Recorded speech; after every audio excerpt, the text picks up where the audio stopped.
Elon Musk is still very relevant, apparently. Yeah, he's definitely very relevant. he's probably the most I think probably the most well-known entrepreneur in the world. Well, right now he's like, it's like the perfect storm for his type of personality and like what he wants to do. It's just, that's really it. I read this article once on like eating cheap ramen and oranges. Oh, really? Yeah. What, in oranges? Yeah. Ramen. Ramen and oranges. That sounds legit. He wasn't always successful. I think that is part of the formula that like helps him to be so outrageous in what he does now. It's that same, maybe, I don't know, it's just a risky personality type, or I don't know what it is, but I think it's possible to always be successful as an entrepreneur. Like if you look at Mark Zuckerberg, he never had in business and in hedge fund management especially, we call it a drawdown. And if you never have a drawdown, it's pretty uncommon. Everyone has some kind of drawdown. In fact, you sort of measure it. You can measure it quantitatively. And it's basically your peak, the distance between your peak to your trough. And that fun word, trough. Anyway, yeah, Zuckerberg is a good example of someone who's basically never had a problem with his business. He's just a straight line up and has never really had a drawdown. I mean, his IPO is a bit of a drawdown, I suppose, when... What is an IPO? It's when Facebook's initial public offering. What? It's an initial public offering. It's when you take your company public. But Zuckerberg is definitely like a non-traditional example of that sort of stuff, just because of the nature of the internet. I completely agree. Anyone who has never had a drawdown in business and has only had success is going to be like a Zuckerberg, or the other guy I can think of is Warren Buffett. And Warren Buffett's never made a mistake in his business career, at least one that impaired the value of his companies. So when you can succeed continuously without a major disruption in business, you will become like one of those. Bill Gates, yet another one, right? I mean, these guys have literally never had a major problem on their hands in businesses that really truly hurt them. And so unlike Musk or Valiant, where that proved to be a somewhat fatal blow, or something like, you could argue even myself, most business people inevitably have some really major drawdown that, like, for instance, takes their net worth down 50% or more. That's a typical situation in business. So it's pretty unusual that when it happens, but it does happen. And certainly, no matter what, there'll be bumps in the road. But for some people, it seems exceptionally easy. Straight line up. Maybe they're just exceptionally good. It could also be luck. Yep. You know how I told you, I don't know if you remember this, I told you that my company Valiant contracts my company. Oh yeah, cool. Well, kind of. Shortly, I think, I'm not sure when, but I think it would have been shortly after that entire thing happened. I noticed that they actually dropped us. Yeah, they need to save some money. Yeah. A hard realization in life is you can only do so much in one lifetime. I mean, I'm not a student of Martin's finance lessons, but I did go through a little bit of it. And one of the things that I took away on the very base level is like people don't acknowledge the factor of luck in that. And when you forget about that factor, then you're going completely on the wrong course. It's like there's a huge amount of luck. I think that you'll be fine. I'm not worried about me. That's just, that's really the basest thing I could say. But yeah, people just ignore that. They think it's a skill or whatever. Yeah. I mean, someone who's an example of luck is Mark Cuban. Interesting. Yeah, it goes to their head. Yeah. Yeah, I think he would dispute that probably, but I think most people in business feel like he is the classic example of luck. He started a .com that didn't work. It was basically a YouTube competitor, and he sold it to Yahoo for this enormous sum of money, like 5 to 10 times more what YouTube got after YouTube actually was really successful. Broadcast.com literally didn't do anything. and they shut it down. Like I think a year or two later. Yeah, I think I vaguely remember that. yeah.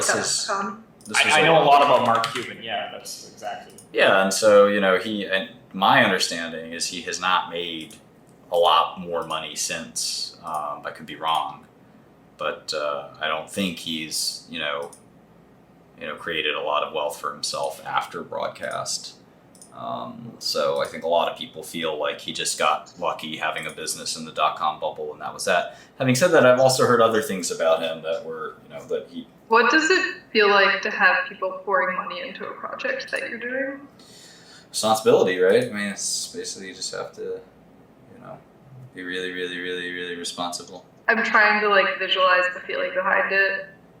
And I imagine at a certain point, the numbers stop being significant in the way that someone would think that they were, who was after money. I think managing other people's money is a joy, because if you're good at it, you're giving them sort of things that they never could have gotten before. And that goes for, rich people, their funds that, include people that aren't so rich. And it's a challenge, and if you're skilled and your products are great too, that's also another thing. We're days away from my former drug company that I started called 𝗟𝗓𝗙𝗦𝗧. They're going to be announcing the results of the kidney drug that I brought into the company and kind of designed and all this stuff. And if that works, you're talking about 10-20,000 people that could take that drug and maybe delay dialysis and death.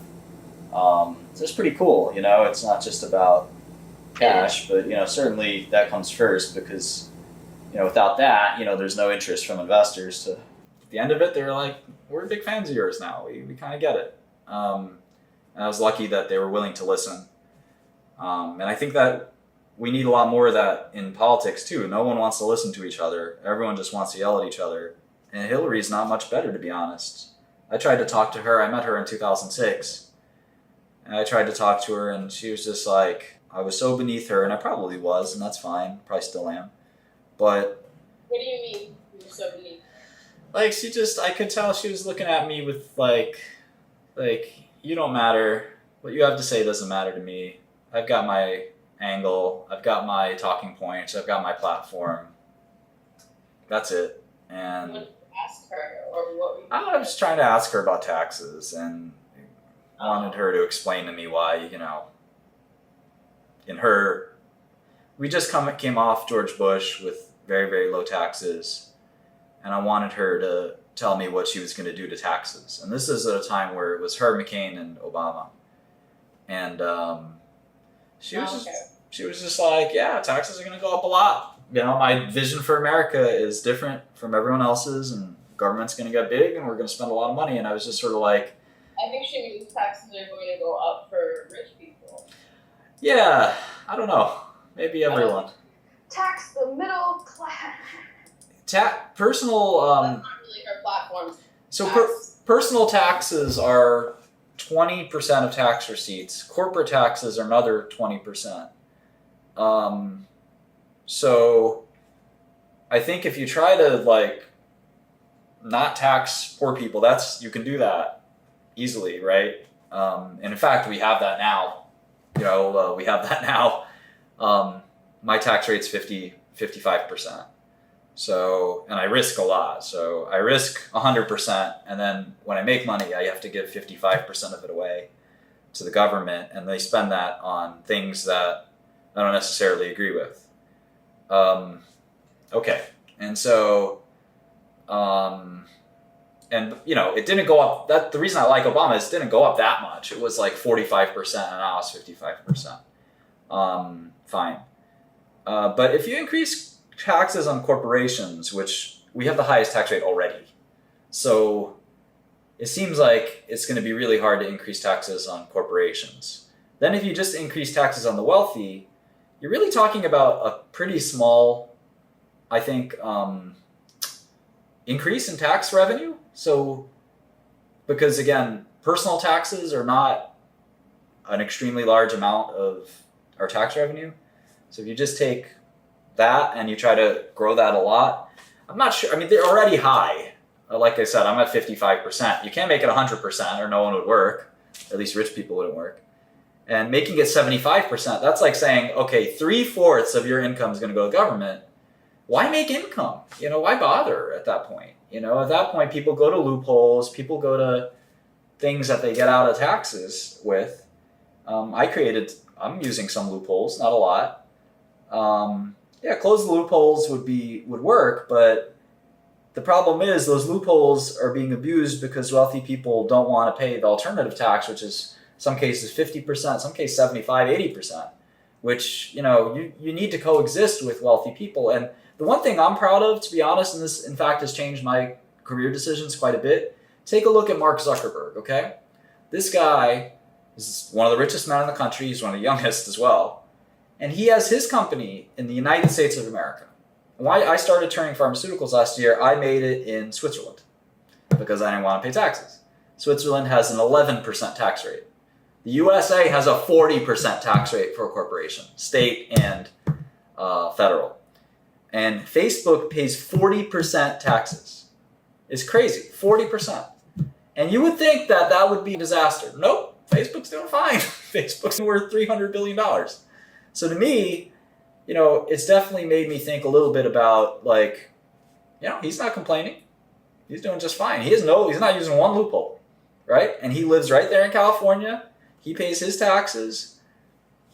Why can't I be more like him? And so, I'm starting a tech company now, and I'd be proud to have the opportunity to work in America and pay 40% taxes and make billions of dollars. You should be thankful. I think there are some businesses that are not that good where that taxes actually hurt you quite a bit. Not everyone can be Mark Zuckerberg. Everyone says simplify the tax code. It's not that easy. What's the simple solution? So I don't know. I think taxing rich people more is not, to me, doesn't sound like a good answer. Taxing corporations more doesn't sound like a good answer. I think we should lower spending. But that's the opposite of what Democrats generally want to do. I think the good thing is that all this arguing does make our country better. It makes our country even greater than it already is. I just hope it can be better than the pettiness that we see. And that's why I think smart people like Obama don't have respect for Trump, because he gets very petty. He has smart things to say, but he can't say them because he's too petty. He's too reactionary to actually calm down and articulate his platform. And then you know what they say about someone who wants to roll in the mud. When you roll with them, everybody gets dirty, and you can't help it with a guy like Trump. You just can't help it. You have to go in the mud with him. And it's horrible. And that's sort of the sad situation we're in. At least when Romney ran, it was a very articulate battle that was almost like academic, and Obama won, and I'm actually happy he won. And the country is doing great. But when we devolve into this hatred and this partisanship, I think that's probably the worst thing that could happen. This guy, and I know a lot of people like this, where they assume that the world is theirs for the taking, and every single thing is going to be there to benefit them, and then reality comes crashing down at some point, and most of these people are social justice warriors who think that they're the most precious, important snowflake in the world, and that if they order a burger at McDonald's and it doesn't have just the right amount, I said extra ketchup. This look like extra ketchup? Don't people like that annoy you? I mean, aren't people like that self-important and entitled? Nobody intentionally froze his account. It was an oversight. And if it was for $1 million, I guarantee you they'd triple check the name. But it was a $3,000 account, and they said, oh, it's the same guy. It is what it is. I froze the account. He's got to call and make sure they unfreeze it. Mistakes happen in life. He didn't get shot, It's happened to me before. I mean, 4 weeks ago, the IRS took $8,000 out of my income tax because my brother had owed a subsidized loan to the government. He took my money out of it. I can't freak out on the IRS, obviously. He could freak out on Bank of America. I can't freak out on the IRS and call them a bad company. But I don't want to relate that to any cognitive bias. I'm creating my own social reality of the situation by saying the IRS is a corrupt piece of crap company or piece of government because something small happened to me. It's a big machine, you know, and mistakes will happen. It's life, you know. Your money got taken, it'll come back. You have some faith in that, at least. But this guy's, you know, self-importance of, oh my God, you know, this is the worst thing ever. I can't believe it, you know, et cetera. It's like, get a grip, man. Your money's, you know, if your money was taken and it doesn't come back to you, you can get it back in an enormous different variety of ways. You get your bike stolen in the hood, you don't cry. You say, you know what, I live in the hood and this is to be expected. You know, I can't, what are you going to do? Oh my God, my bike's gone. Can you help me find my bike? They'll laugh at you. But that's my point, is sort of the subtle one where he's now learning as a young man what you and I already know, because we're not young men, that, you know, these banks don't really care about you. And they're not going to treat you like your prince, you know, a prince, because you're not. And like you said, you've seen banks foreclose on people. I've seen banks, again, after I explicitly told them I would move my multi-million-dollar account if I got another debit card fraud prevention, I got a debit card fraud prevention call for $5. You know, and you can imagine how much that pissed me off, but it is what it is. You learn over time that, you know what, you're not special. You know, nobody cares about you, and you gotta work hard in this world to get anywhere. And stop crying, stop complaining, stop moaning, and do something for yourself that's, you know, empower yourself. Don't expect Bank of America to have a white glove treatment for you, especially if you're not paying them anything. You're not a big client, you're not an important client. You know, so to feel this self-important to me is the same way a lot of people feel self-important about pharmaceuticals. A lot of people feel self-important about politics. You know, that their feelings matter so much, and that if their you know, the wrong pronoun is used to describe them, that this is the biggest crime. You know, and it's like, what did anyone ever owe you, dude? What did anyone ever owe you? So grow up and figure that out now before you figure it out later. And this guy is this triggered over $3,500 disappearing for a few days because of this totally understandable situation. Then he's got a long life of disappointment ahead of him. That's my point. I wish people understood it's an industry that the people in the industry are really good people. I mean, they truly are, and it's kind of a shame that again I feel a little responsible for some of the bad rap, but you know, people don't reward science in general, so it's like that's one of the bigger problems, is that there's just not a lot of respect for you know, people that do scientific research and stuff like that, and we don't really give a lot of credit to the scientists of the world that generally are pretty, I think, selfless. And you know, there's been so many great cancer drugs over the last couple of years, and you know, there's a parade for when they end it, you know, for the Stanley Cup winner, but there's no parade for the guy that or the gal that comes up with a cancer life extender that's meaningful. You know, I mean, that's I care way more about that than I care about who won Stanley Cup. But I'm picking on hockey for a reason. I wrote HNIC in one of my corporate like online chats years ago, and a lot of people were like, "What's HNIC?" And of course, a bunch of us were laughing. And then one guy goes, "Hockey Night in Canada."